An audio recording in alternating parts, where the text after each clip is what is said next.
Uuma mwago mutheri kuria Akenya makiria edi a mathako nyumba-ini ya micemanio ya KICC riria magire na kanya ga kwihuura na kuhuura mbica na gikombe kiria kiri riri muno thiinii wa thi. I'm thrilled.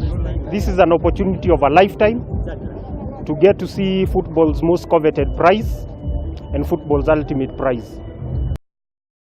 Nĩ thikũ ya mũthia ya icera rĩrĩ rĩrĩa rĩrumũkĩtie matanya ma Kenya ma gũkuruhanio mbĩtĩka-inĩ cia World Cup mwaka-inĩ wa 2022.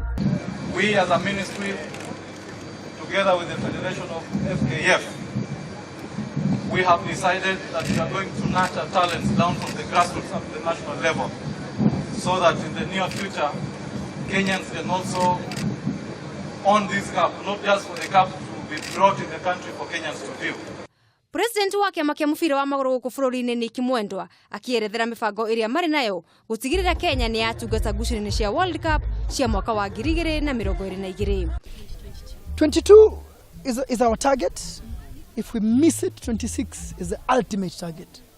So grassroots coaches that we are training, 2,000 so far, 2,000 this year. Under 13 leagues, because now we have to go to the bottom of the pyramid and raise them up.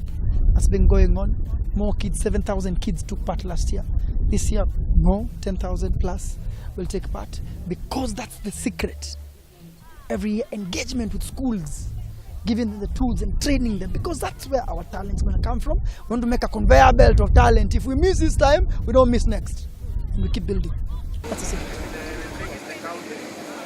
Ona thengia wa kocha munene wa timu ya bururi Harambee Stars Paul Put gukorwo agitiga wira, Harambee ni meguthie na mbere na kwihariria riri matanyite gucagurirwo nyabara mweru. Kocha munyitiriri Stanley Kubi akiuga icera riri ya gikombe giki rigukorwo rigikira athaki ake mayo meru. Our players knows that the trophy is passing here and we haven't qualified for it. We have not been performing very well in the group. Maybe when we're in a group of qualification, but it tells us that in near future we need to qualify for this trophy. In near future we need to qualify for this World Cup, and I believe that with the quality that we are having now, if we keep the same momentum in the upcoming games, we have a chance of qualifying for the World Cup. Handũ-inĩ ha metha ya mathako ya Kameme TV, rĩakwa nĩ Mũgũre wa Karuiru.